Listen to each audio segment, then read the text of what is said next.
নিজের এবং সন্তানদের নিরাপদ জীবনের প্রতিশ্রুতির বিনিময়ে গণতন্ত্রহীনতাকে মেনে নিলেন।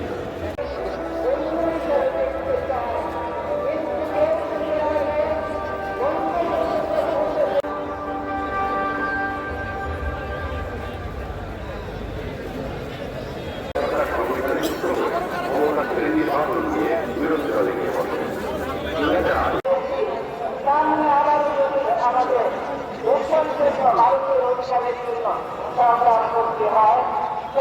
আমরা তাদেরকে দেখতে চাই, কিন্তু কেউ যদি আমাদের বন্ধ হতে করতে চায় সেটা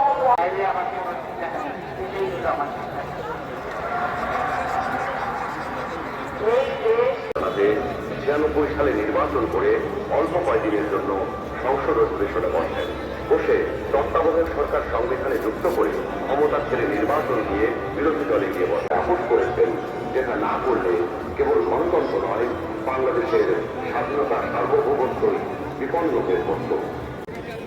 তবুও আধিপত্যবাদী রাজনীতির সাথে আপোষ করলেন, হয়ে উঠলেন ফ্যাসিস্ট শাসন বিরোধী লড়াইয়ের অনন্ত প্রেরণা।